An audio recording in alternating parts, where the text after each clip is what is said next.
accompanied by the Undersecretary of State Azra Zaya, the Assistant Secretary of State Daphne Rand, and the 2024 Human Rights Defenders Award recipients.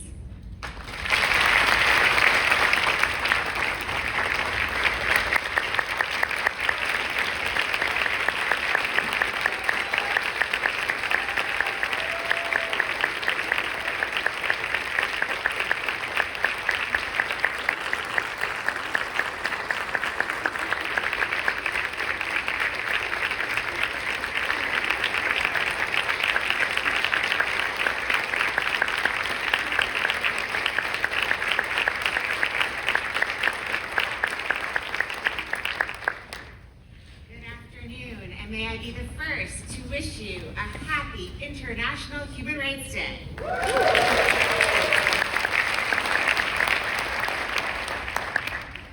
My name is Daphne Rand, and I am honored to welcome you on behalf of the U.S. Department of State to celebrate the 2024 recipients of the Secretary of State's Human Rights Defenders Award.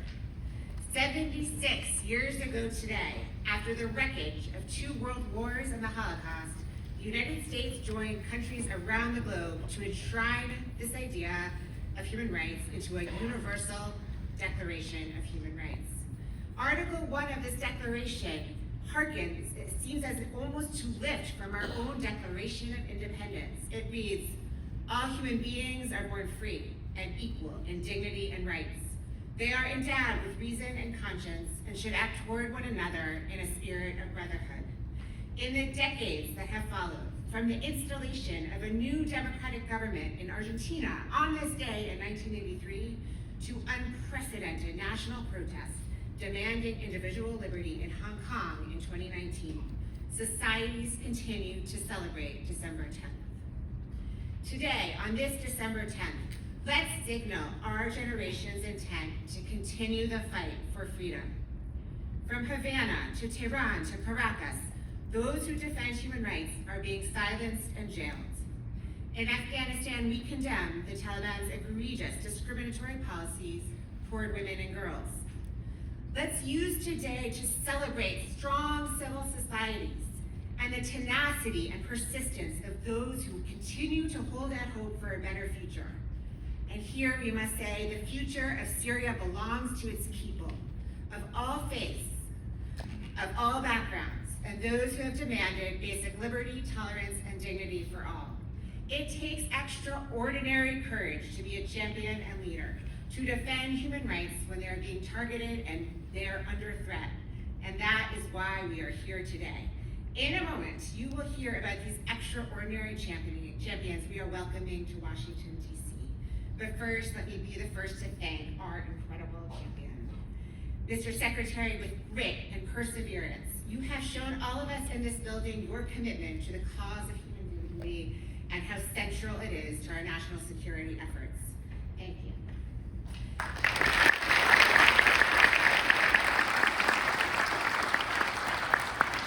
This event would also not be possible without our partners, the McCain Institute at Arizona State University and Humanity United.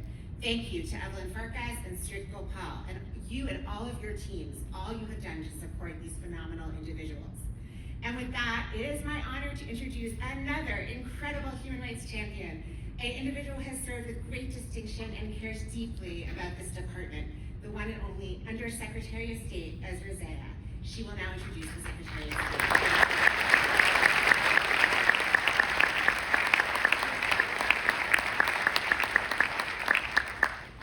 Thanks so much, Daphne, and good afternoon, everyone. I am so honored to join Secretary Blinken, Assistant Secretary Rand, our partners at the McCain Institute and Humanity United, and all of you in celebrating the truly remarkable recipients of the 2024 Secretary of State's Human Rights Defenders Award. Let's give them a round of applause.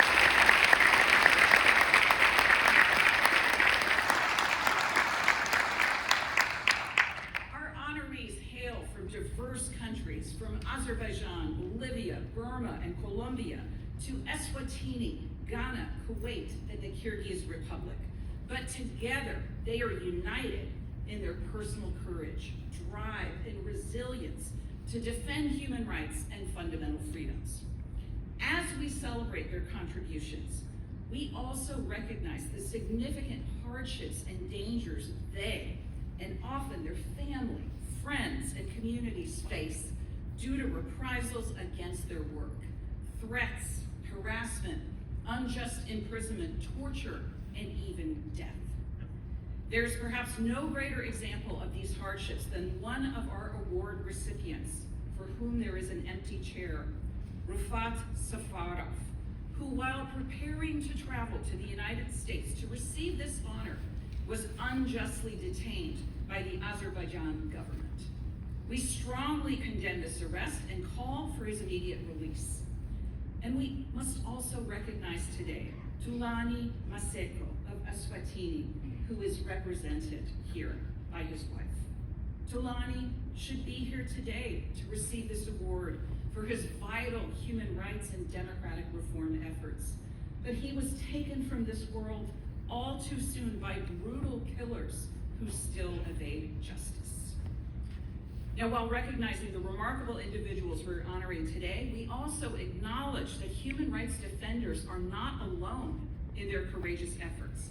Alongside each defender is a chorus of partners, from family and friends to peers and ordinary citizens who stand with them and who all too often also face repercussions for speaking truth to power. But let me tell you, the United States too stands alongside you. President Biden made a commitment to prioritize human rights in our foreign policy. And as I stand before you at the end of this administration, I can humbly say that while we may not always live up to the standards to which we aspire, we've delivered important progress and innovations that will leave a lasting legacy on human rights around the globe, including leveraging global institutions to address U.S. human rights priorities, where we made a firm commitment to reassert U.S. multilateral leadership, return to UN bodies like the Human Rights Council, and build new ties with new and emerging partners. Resulting milestone outcomes included suspending Russia from the UN Human Rights Council due to its invasion of Ukraine, and forging global consensus on the first ever UN General Assembly resolution on advancing safe, secure, and trustworthy artificial intelligence for sustainable development. We also secured the world's first treaty on AI at the Council of Europe, which defines a shared vision for how rights-respecting governments will approach AI in a way that is consistent with respect for human rights, democracy, and the rule of law. We also employed novel and diverse accountability tools to hold human rights abusers accountable. We expanded our toolkit with the strategic goal of changing behavior and deterring would-be violators. Through close cooperation with the Departments of Commerce and Treasury, we used export controls and sanctions to hold commercial spyware vendors like NSO Group, Intellexa, Cytrox, and others accountable for selling malicious cyber intrusion tools to those repressing human rights and threatening human rights defenders.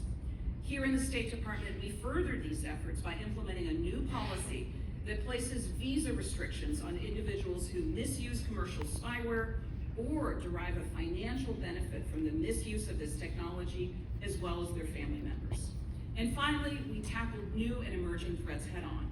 Around the world, we see governments that are increasingly brazen in reaching across their borders through acts of transnational repression to target human rights defenders, journalists, and others who dare to criticize them. They leverage emerging technologies to surveil and censor both at home and abroad. They manipulate information ecosystems to sow confusion and discord. But just as they have evolved, so have we. We've put transnational repression, or TNR, on the agenda of the UN and instituted a new policy at home to restrict visas for perpetrators. We've also provided more than $16 million in active programs to those defenders working to counter corruption, including the journalists working to expose it. Carrying out this work would be impossible without the dedication of fellow State Department colleagues, unwavering in their commitment to human rights. Public servants like Brett Dvorak, who served as a human rights officer in our embassy in Baku, and about whom you will learn more shortly. Champions like Brett and his fellow human rights officers around the world, joined by our chiefs of mission and team members from the Bureau of Democracy, Human Rights, and Labor, are all critical to U.S. efforts to advance human rights globally. Our successes are the product of the work they do each day to challenge injustice and to build relationships with the defenders on this stage and others like them. And now I am thrilled to turn to our star attraction, who has been a lifelong champion for human rights, the vulnerable and the brave defenders and public servants who drive this agenda. It's my sincere privilege to introduce my boss, U.S. Secretary of State, Antony Blinken.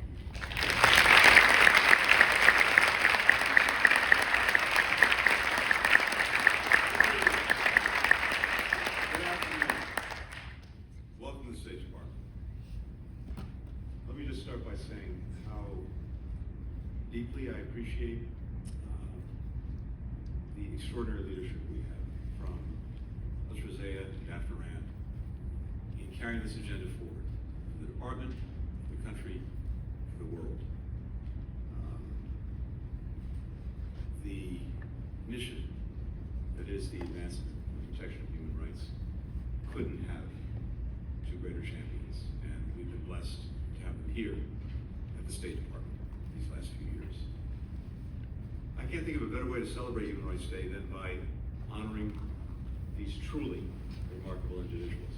It's easy to engage in hyperbole about just about anything these days, but this is the real thing. These are the real thing.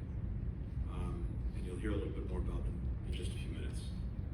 But also doing it together with the State Department's champions, senior leaders like Azra and Daphne, and foreign and civil service officers like Brett Dvorak. Brett, when human rights defenders, journalists, and other civil society members in Azerbaijan were detained, or threatened, or harassed, they knew that you would be in their corner. We know how much it meant to them. Today, I'm glad that you can hear how much it means to the department and to your country. Thank you, thank you, thank you.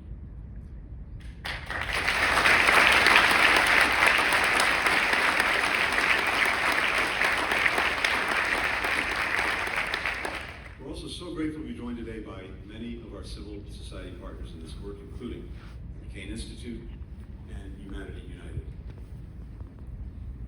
This partnership between civil society and between government in working to illuminate, to elevate human rights is absolutely critical to mission success.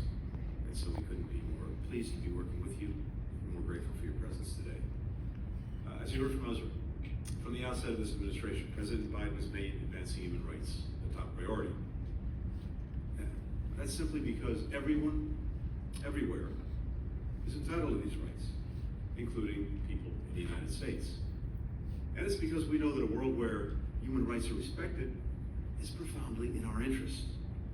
As the last 4 years have underscored, countries that respect human rights are, on the whole, more stable, more secure, more peaceful. They're more reliable partners.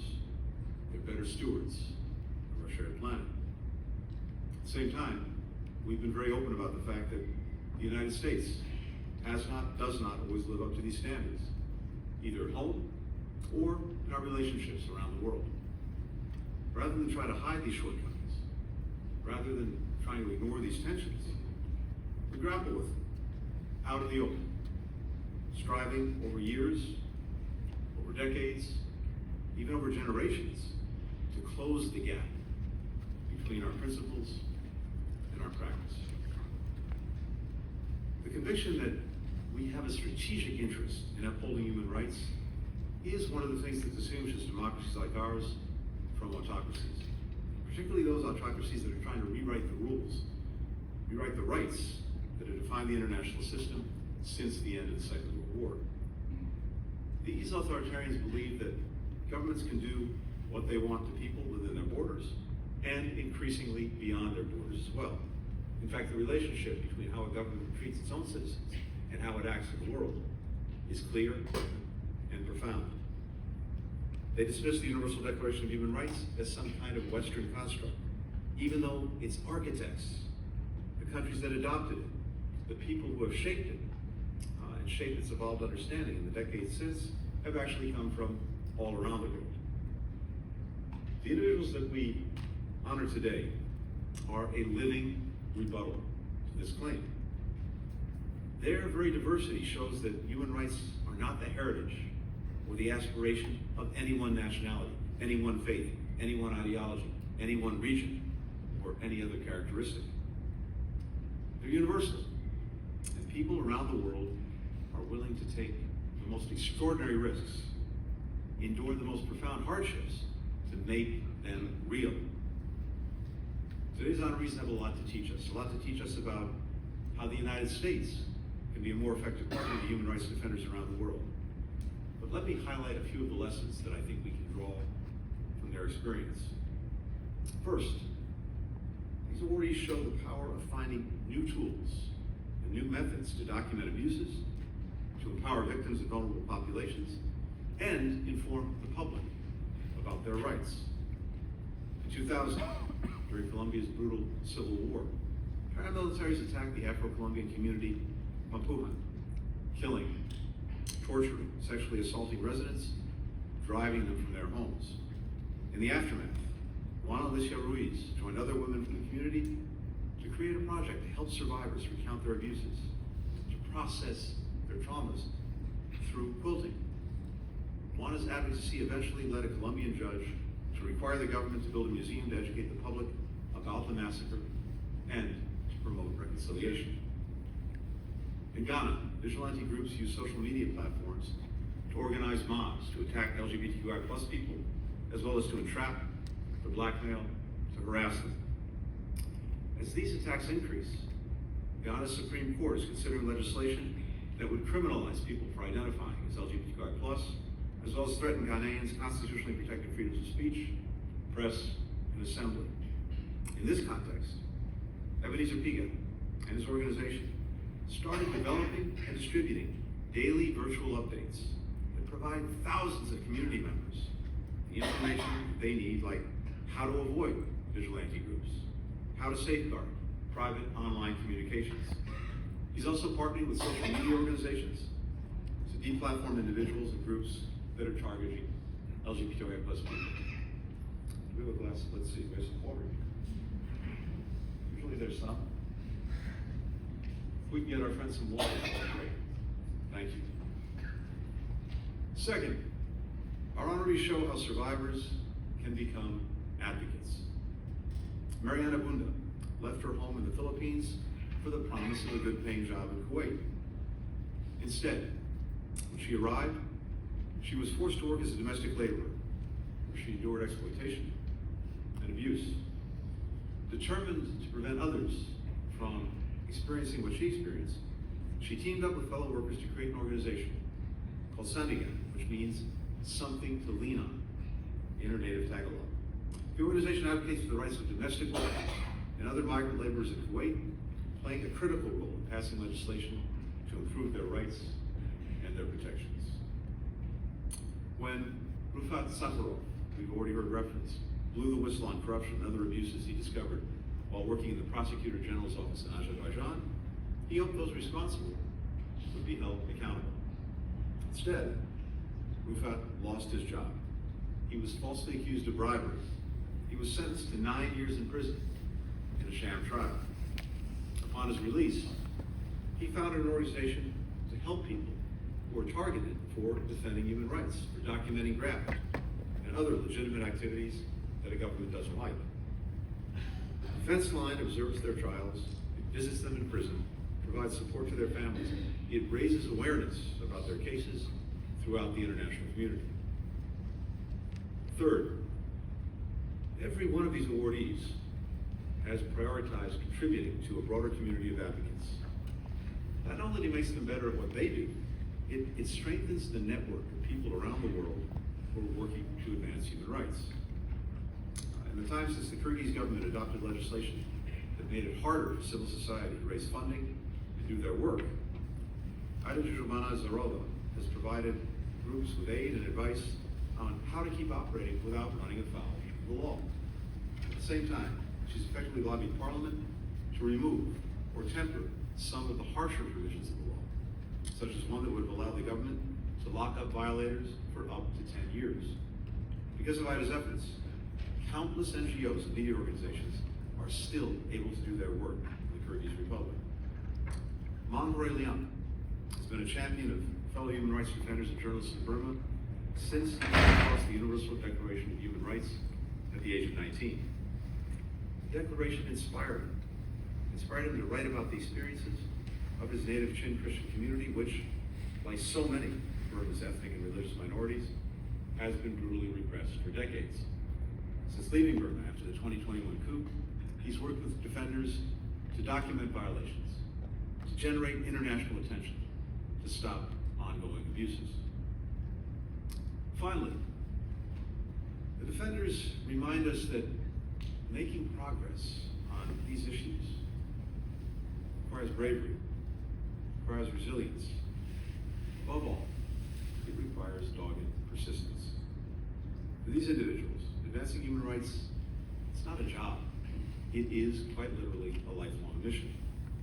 It requires staying at it, despite setbacks, despite repression, with no guarantee of success. Amparo Carvajal has been fighting for human rights in Bolivia for more than half a century. Through the decades, she has taken on countless causes, from the individual cases of people tortured and disappeared to defending the rights of indigenous communities. More recently, when a group aligned with the government violently occupied the office of her organization, Amparo, who is 85 years old, staged a round-the-clock protest.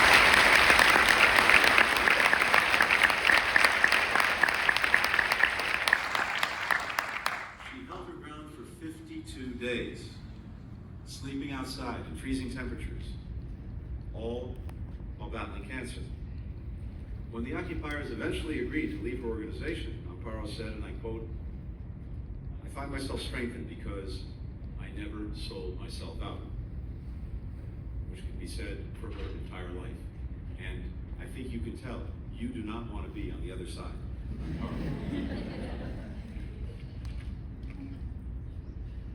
Tlaini Rudolph Maseko also dedicated his entire life to advancing human rights in Eswatini. As a young man, he took his university to court for expelling politically active students. Later, he took on the cases of opposition figures, labor leaders, and others who were being persecuted for their work. He won a landmark case requiring the government to provide free primary education for all children. He was threatened, jailed, thrown into solitary confinement. But that did not stop him. When, in 2021, people across Eswatini took part in peaceful protests to demand political change, Tlaini formed a movement to coordinate the groups advocating for reform. His threats against leaders escalated. His friends urged him to leave the country. He refused. January 21, 2023, he was shot and killed in his home while sitting with his wife and 2 children, aged 10 and 6. No one has been held accountable. Today, we are joined by Tlaini Maseko, Tlaini's partner of 16 years, both in marriage and in human rights work. Tlaini,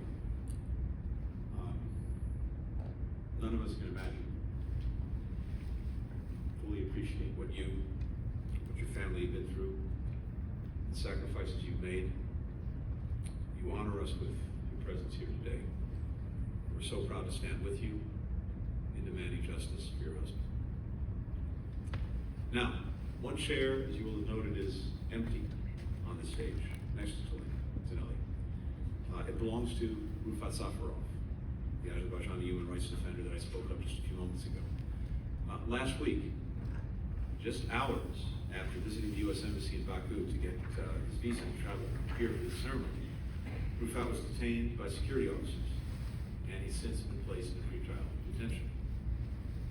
The government of Azerbaijan should release Rufat and release him immediately, as well as all the other journalists, human rights defenders, political opponents, and others that are unjustly detained.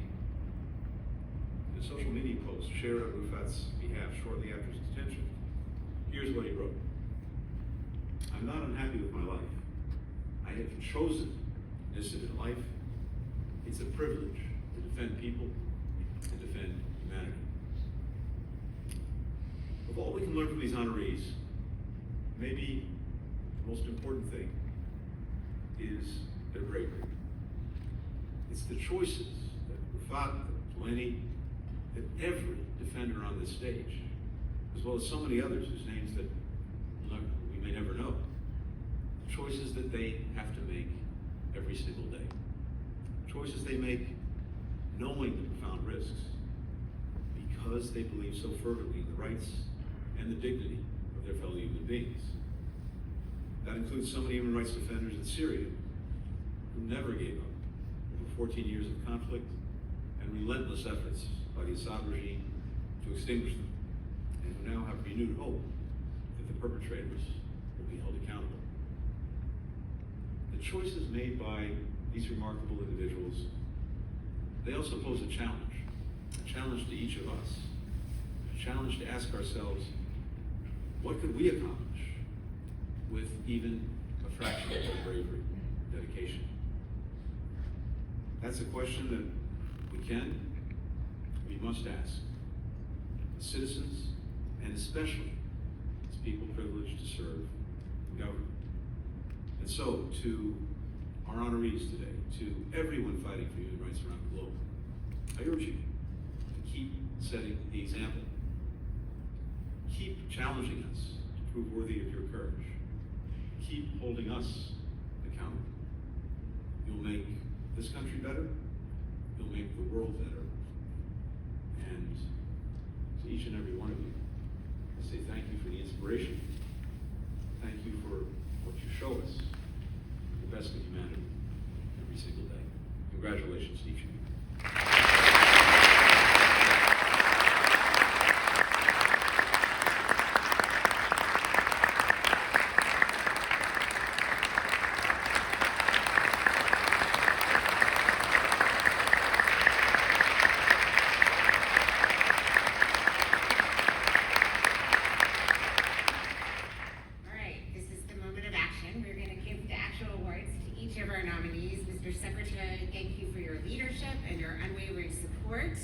We're going to call each person by name to come receive their award and to stop for a photo.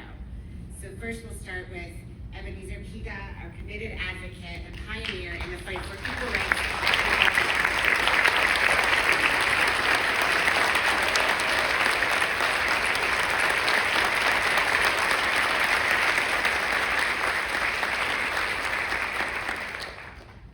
We call up Mangre Lian of Burma, whose documentation efforts and leadership in promoting freedom of expression and press freedom.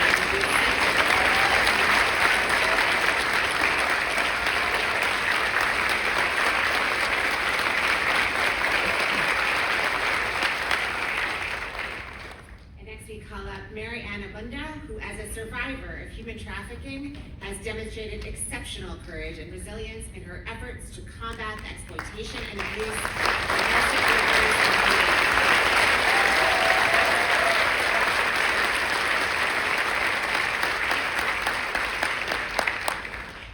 Welcome to Aidaju Manazaruva of Kyrgyz Republic, a shining example of a new generation of Kyrgyz civic leaders working to preserve our and the face of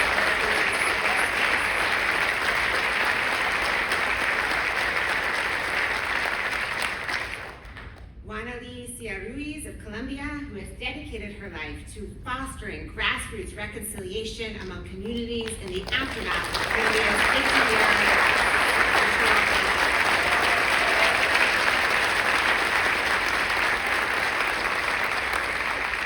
Amparo Carvajal, whose ceaseless promotion of human rights and promoting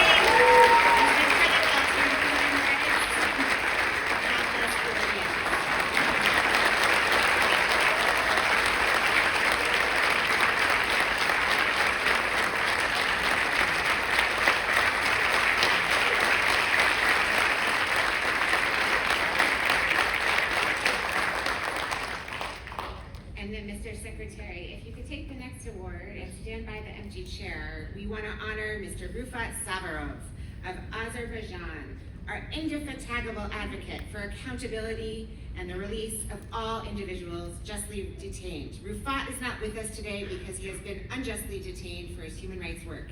He embodies the courage of human rights defenders and should be with us today.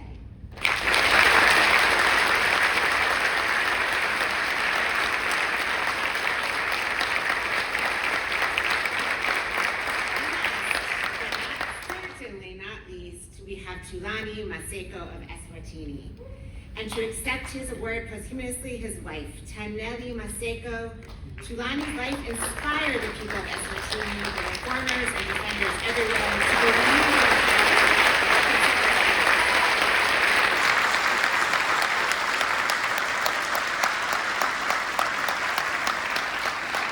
Now, please join me in one more robust round of applause for all of our phenomenal awardees.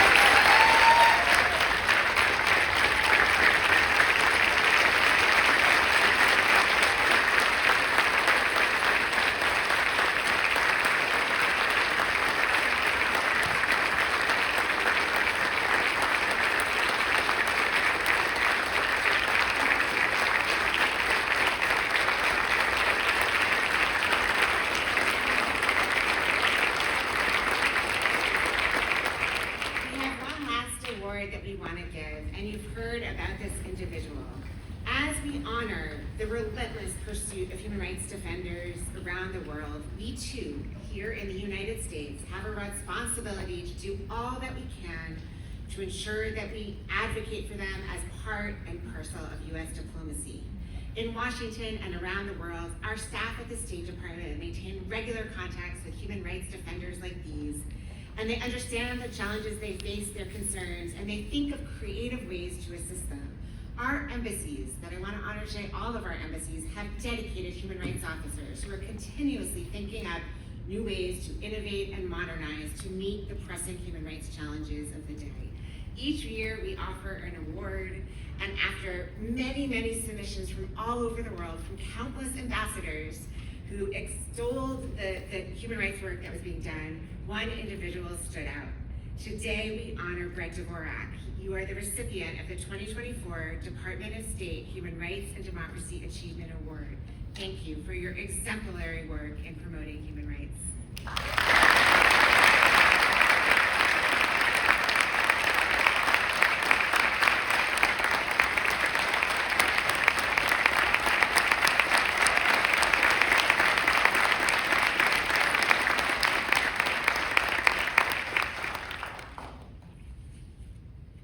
So this is the end of our ceremony, and I don't know about you, but I am very inspired.